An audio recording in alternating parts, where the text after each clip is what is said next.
Alright, Saturday at Monaco is over and it's time to run through the biggest talking points, especially after qualifying. So, number one, Leclerc's on pole.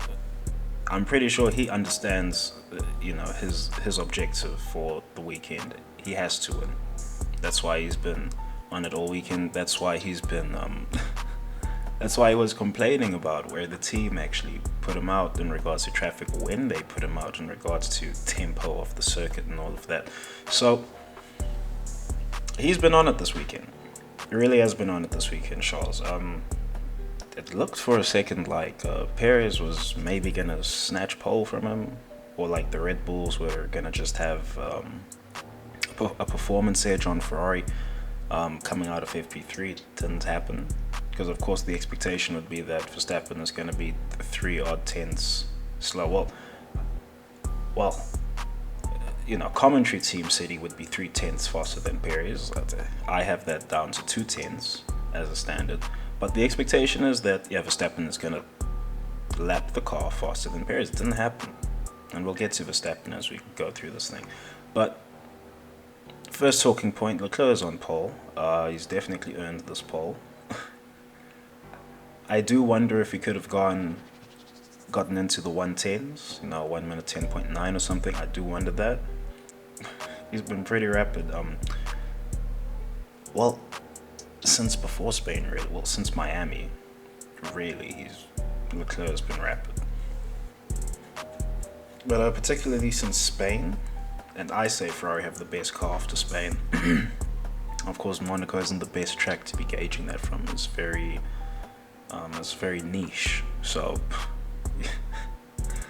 So even if the car's getting a result here at Monaco, it doesn't really mean that it's going to hold water going forward, or that the result is going to be applicable to any other Grand Prix, especially just with the nature of the circuit and stuff. We'll get into that as we go through. But number one, Leclerc on pole, has definitely earned it. He's definitely been focused on making this pole all weekend, and even through the session itself. But Sainz, he's qualified just behind him. For a second, it looked like Sainz would have mashed Leclerc. Didn't happen. But anyway, Perez is faster than Verstappen. There's a lot of ways this one can fall. Perez being faster than Verstappen. I think it's just the nature of that Red Bull car, that Perez is faster than Verstappen here today at Monaco. And he's not faster by a lot, to be quite frank with you, like 0.04 of a second, less than that even. But he's faster than Verstappen here, and I would attribute that to another observation I made a while ago. Not a GP observations though, just in noting the differences between the Ferrari, the Red Bull, and the Mercedes. Although I'm sure it was just the Ferrari and the Red Bull in that video. Might have mentioned Mercedes. Anyway, I don't recall the name either of the video. But the Red Bull strikes me as a car that it needs to be guided, around the circuit. It doesn't really want to be harried or hassled. It doesn't want to be pushed, and contrast with the Ferrari. And the reason for the Red Bull actually not wanting to be pushed, I gotta put this in before I address the contrast with Ferrari. But the reason the Red Bull doesn't want to be pushed is because at least I personally am convinced of this, is because of their skids. There's skids underneath. What are people calling them? Skates, skids, stays, whatever you might call them. Now, one reason that the car perhaps does not want to be pushed around the circuit in Verstappen's hands is because you've got the skids over there. I mean, we saw Verstappen getting the back end of the car a little loose instead of when, was it Q3? I believe it was Q3.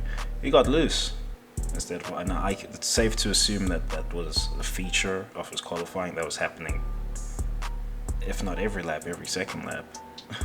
that he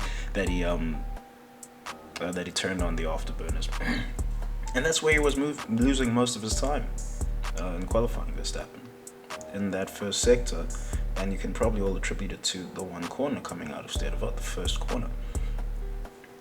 And he was sideways over there trying to push the car, hassle it through. And Perez, he's much more by the book driver as far as I'm concerned. He might even have more subtle steering inputs than a Max Verstappen. This is just going off of how he does his time management, Sergio Perez. So for Perez, who's just, he's just driving the car functionally, versus a Verstappen who's trying to harry the car around the circuit. Well, this is the end result, that Red Bull doesn't like being harried. Perez, he's just driving the car. Verstappen, he's trying to harry it, and he's fallen short of Perez. Contrast to the Ferrari really likes being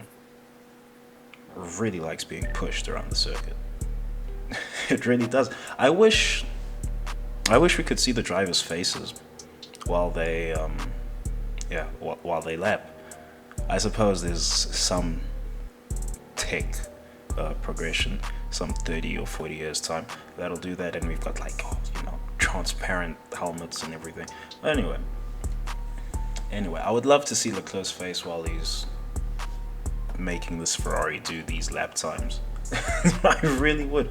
But yeah, that's my assessment of the Red Bull situation. Do I think Perez is finding a new gear after being quote-unquote robbed in Spain? No, I don't believe that. If that were to be happening, then, well, that would be trouble for Verstappen.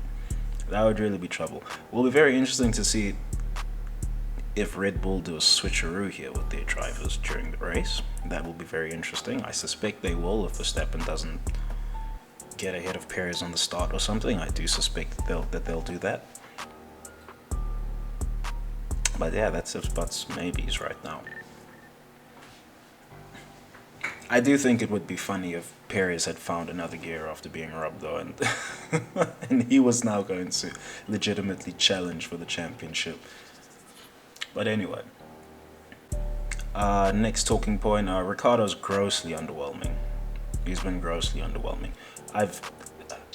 This point I made a Ricciardo point because I've seen Norris qualified 5th. He was. And to me, it's almost like the roles of the McLaren drivers that I expected coming into this weekend is reversed. Norris is doing it again. I thought for sure Ricciardo would pull something special out the bag, coming to Monaco. Celebrities all over the shop, the yachts and everything, all the cameras, party life, there's nightlife, legitimate nightlife, is Monaco tier nightlife. I thought Ricciardo would really pull something out here, but compared to Norris, he's really under-delivered. He's really under-delivered. And now it's more complicated because you've got McLaren in the news. I say McLaren, it's more Zach Brown. But you've got McLaren in the news talking about how, they could drop Ricciardo half seat. Well, that's not McLaren specifically, but McLaren are in the news saying, they're not particularly happy with Ricciardo's results, but they note that Ricciardo himself isn't happy with them, so they're just repeating what he himself has said in the back rooms. So it's not like it's any new, especially for Ricciardo, it's not like it's any new criticism that he's hearing. If he were to open up the newspapers and see that, Zach Brown doesn't think Ricciardo has delivered, because he said that himself in the back rooms for McLaren. But Norris in P5, that's really impressive. I was really hoping Ricciardo would draw his first blood in the Battle of the Fates this weekend. Doesn't look like it'll happen. Now, anything could happen tomorrow in the race. I shouldn't mention this, it's irresponsible, but the commentary, I say commentary, the media team for the weekend, they've been hyping up the possibility of rain on Sunday. They've frankly been hyping that up since Thursday. If you followed the pre-race stuff, they've been hyping up rain for Sunday since Thursday. So will it rain? who knows? The weather's awfully fickle. So, I mean, like, you go look at the weather report, they tell you it's gonna rain tomorrow. You know, you step out, but you look outside the window tomorrow and whoa, it's sunny skies. Blue skies even, there's no clouds in sight. So, the weather can do anything. We'll see what happens. Maybe if it rains, Ricciardo will fish out a really strong result for himself here, and maybe Norris will fall back, who knows. But if it's a dry Grand Prix, well, Ricciardo might be in real trouble then. I mean, there's no telling what type of result Norris might get from this position. There's really no telling what type of result he might get. But anyway, grossly underwhelming from Ricciardo. He's really gonna have to find something within himself to get on this Norris kid's level. You see, any other time this season that Ricciardo has quote unquote beaten Norris, Miami for instance, I mean, Norris didn't finish. And I think that was the only time this season so far. I think it was. I'm not sure if Ricciardo qualified ahead of Norris in Imola or what have you. I would have to go recheck that. Frankly, it doesn't matter. He dropped the ball in Imola as well. So, Ricciardo, yeah. Forget about showing me something. He's going to have to show his employers something very soon. Very soon. Ideally tomorrow, but who knows. We might have to wait for Baku. Ricciardo really likes Baku as well. He seems to get good results there. And maybe he'll get a good results in Canada. I say maybe. I don't expect it to happen for Ricciardo. If it's not happening for him in Monaco, and it's happening for Norris the way it is, then I don't expect things to come good for Ricciardo. Will he be in F1 next season? I mean, that's a topic for later in the season. Will he be in F1 by the end of the season? Who knows? Who knows? The way McLaren are talking, and Zach Brown and the way everyone's talking is looking a little touch tight for Ricciardo. But anyway, next observation: Mercedes don't like the low-profile tires. They really don't. Are they having porpoising issues at Monaco? No, it's not porpoising issues. Because they have to run their cars so stiff to get their super unique floor to actually work. I personally don't think they have to run it that stiff, but this is what the geniuses inside Mercedes say. So, I mean, do I really have room to debate them on this? No, probably not. But they run the car really stiff to get their floor working. And around Monaco, because it's a real traditional street circuit, the roads are bumpy. There's trucks driving over those roads all year, you know, your supercars, your family sedans and all of that. So the roads, they get carpeted over time, you know, they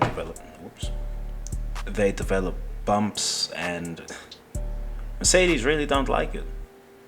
They really don't like it. Mind you, it's a common complaint across the grid. Even Mick Schumacher was complaining. Baby Schumacher, he was complaining about it as well.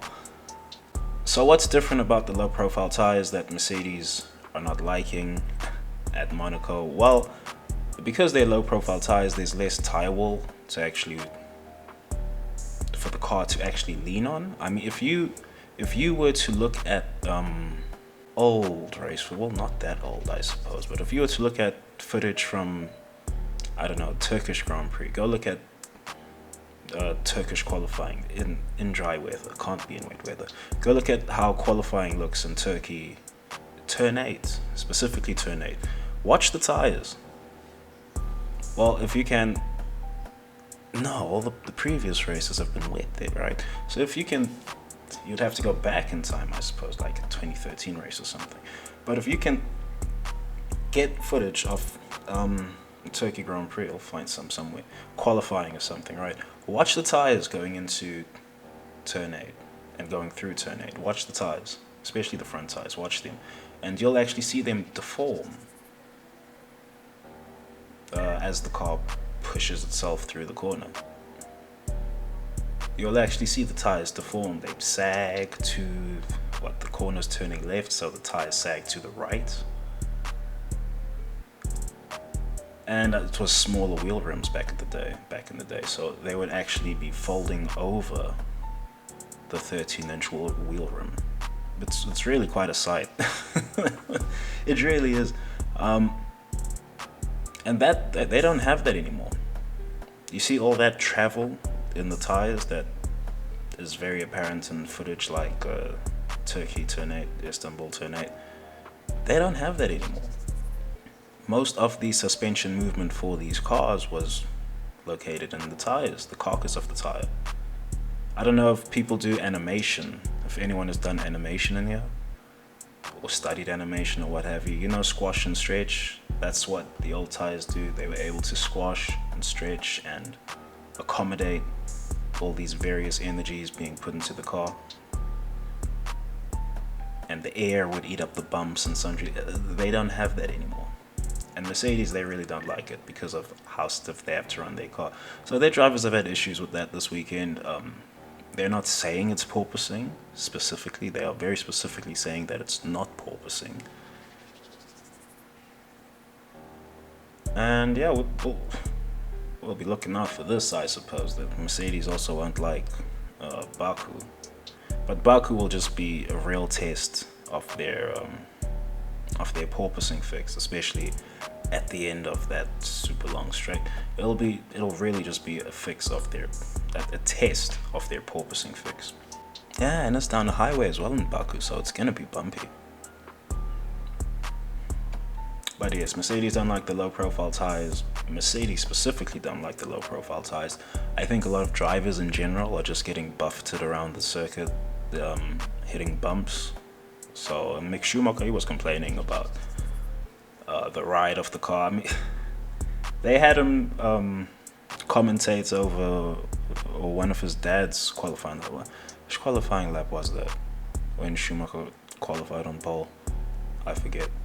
But they had him qualify over one of his laps, and he just noted how jealous he was because the ride looked so comfortable with the 13-inch rims and all this tire wall to eat up all these bumps and what have you on the circuit. So yes, that's Mercedes' issue. They have qualified well regardless. Although what I'm about to say, they're off Leclerc's time by at minimum 7/10, but Leclerc, he's freaking it right now. So he's genuinely freaking it. So it's probably more apt to compare their time to a science or something, and it's 5/10 off in qualifying at minimum. I mean, we'll make another Mercedes video sometime soon, because Ross Brawn, he's dropped some interesting details there. But anyway, that's Mercedes. Next observation, or next point, these are not observations, but next point, Alpine make the top 10. Now, I had Alpine listed as a bit of a favorite for this weekend, a dark horse, if you will. Why is that? It's not that I think their car's particularly good and high downforce circuits or whatever. It's just that they're near France. They're near France. If there's any time for Alpine to show some gas, it's now. Next time will be Paul Ricard. I'll be very interested to see what they pull off in Paul Ricard. But here, it's the Côte d'Ivoire. They're in Monaco, and France is right around the corner. So yes, I always would have expected Alpine to do something worthwhile here. Will they finish here? I mean, they could just get shuffled down during pit stops or something. I think they will. Well, I think Alonso will finish high. I'm not sure if Ocon will finish high. Why do I think Alonso will finish high? Because Monaco is a circuit that rewards knowledge. Beyond all else, it rewards knowledge. So, so Alonso, he's going to have, well, more than triple Ocon's knowledge on Monaco. But anyway, I'm expecting something big from Alonso this weekend. And I'll just have to see what he produces tomorrow. Gasly has been undone by Tsunoda. Tsunoda, he brought out the red flag, although Yeah, was that in Q3? Yeah, that was in Q3. Tsunoda, not Q3, man, Q1, the first qualifying session. But anyway, Tsunoda, he brought out the red flag. He contacted the chicane. He did a video game move. Anyway, he did a video game move. He contacted the inside of the chicane. A bit of a unique accident, I must say. You'd be very hard pressed to find a list of Formula One drivers who've managed that. But anyway, Tsunoda, he brought out the red by doing so. I think they were a little too trigger happy with bringing out the red flag. In my opinion, at least, they definitely seemed a bit too trigger happy. Although they might have been expecting Tsunoda's car to stop somewhere on circuit for all we know. I mean, they can cover their asses in all sorts of ways on that call, so there's no real point of, debating it this way or that way. But yeah, Tsunoda, his mistake undid Gasly out in Q1, and Tsunoda, he's really fished out a strong qualifying position for himself. He's qualified 11th. Would Gasly have done the same? I don't know. Would Gasly even lap quicker than Tsunoda? I don't know at this point. I really don't know. Gasly, I'll need to see how Gasly does, specifically at Paul Ricard. He might have a strong race in Baku and in Canada. You might find you might find a French bistro and start feeling really homey. He's speaking French with the Canadian residents, with the French Canadians and all of that. He might find another level for that weekend, just feeling the atmosphere of the place. Canada, this is. But it really hasn't gone to spec for Gasly here in Monaco. It will be, if he pulls out a points finish starting from 17th, then I don't know. I don't think AlphaTauri will be letting him go in a hurry if he manages to do that. Do I think he can? No, it's very unlikely from where he is. But hey, anything can happen, especially if it rains tomorrow. I don't think it will rain, but media making sure to make a lot of noise. Oh, it might rain Sunday. Oh, it's gonna rain Sunday. I mean, quite frankly, the media was stating in their weekend warm-up that Indian dog, not Chandu, but the other guy, I forget his name, but anyway, he was stating straight up yeah, it's gonna rain Sunday. And he had to have the brakes called on him. Whoa, it might rain Sunday. So it might rain. Though who knows, by this point they could probably be seeding clouds right now somewhere off coast and they're gonna blow in tomorrow and oh look, it's raining. So they could do any type of malarkey to guarantee rain. We're not gonna get into the weather control just yet though. I mean, the season seems to be playing itself out in a pretty tame way so far with the weather. Even if it rains tomorrow, it's playing out in a pretty tame way. We'll see what happens going forward. Especially if we get a really strange wet race, like Baku is a wet race or something. Unlikely, but you never know. Tracing Martin make the top 10.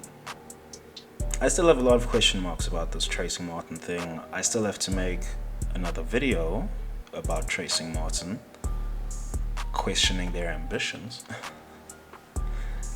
Because I mean, they signed Seb, selling him the whole dream, the whole concept of we're really serious about challenging for titles.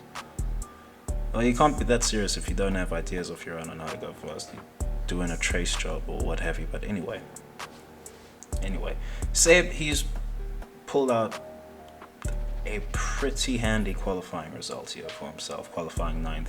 He's ahead of the Alpine of Ocon, so that's interesting. Could he have maybe gotten ahead of Sir Lewis Hamilton? I doubt it. I really doubt it. But he is ahead of Ocon. Ocon should probably be ahead of him. Why Ocon is lapping so slow in Q3 is anyone's guess.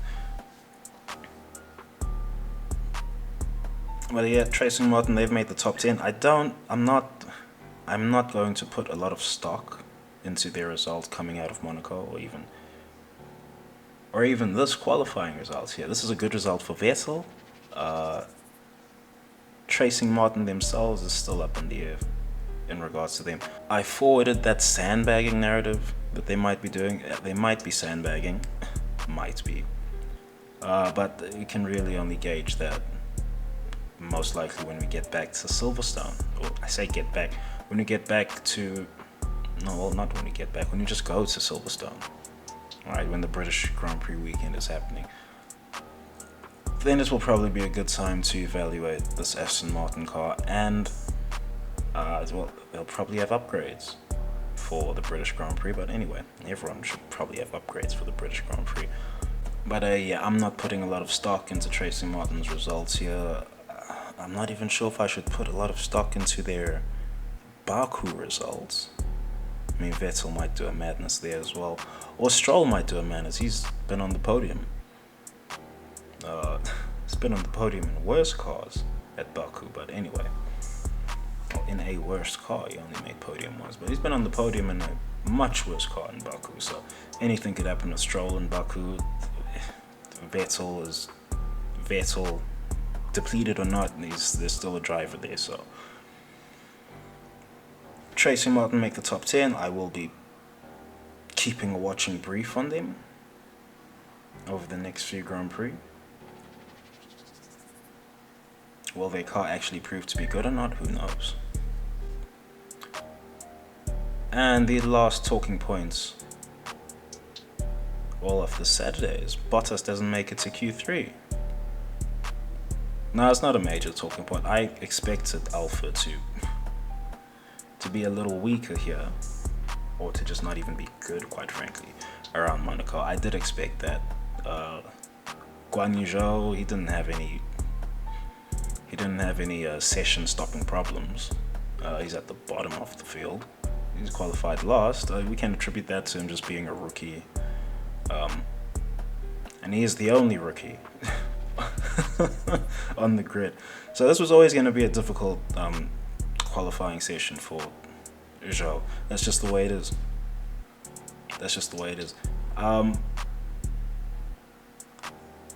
I would be wary of people putting a lot of stock into this qualifying position of Zhou here in Monaco.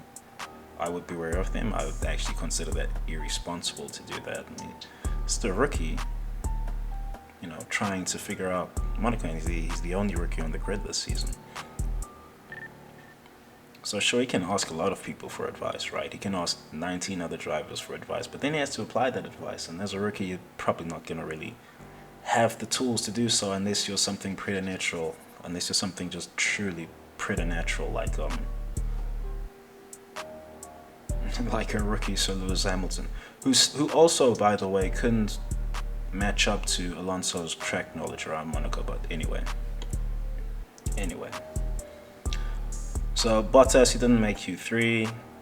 He's cracked jokes about maybe taking Friday practice sessions off. It seems to pull out a good result when he's forced out of Friday practice. Was forced out of Friday practice again this weekend in Monaco. Was forced out again. But yeah. He's qualified 12th. I have not expected Alfa Romeo to be good at Monaco, so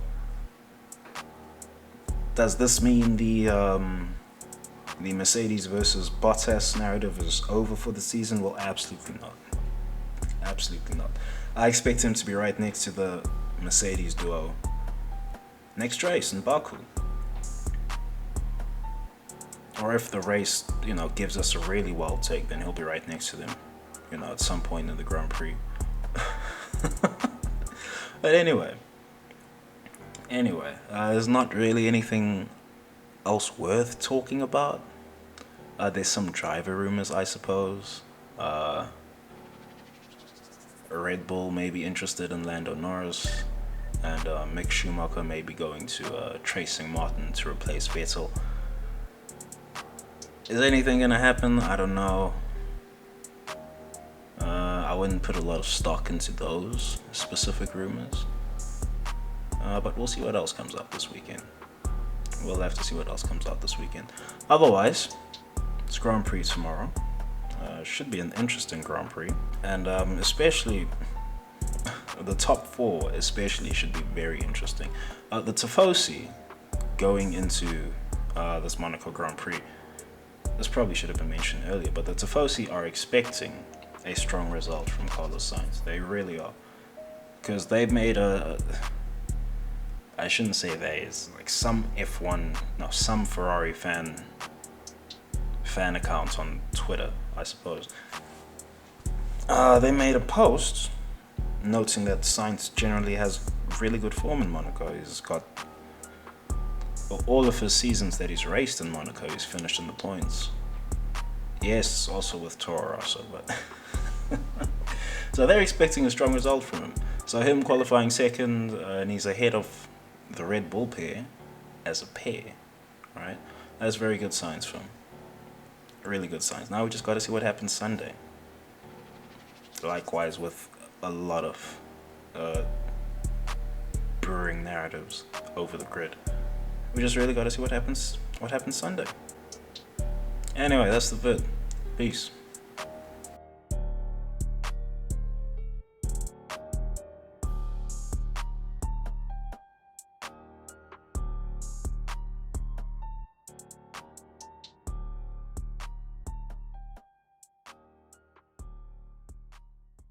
Hell breezy.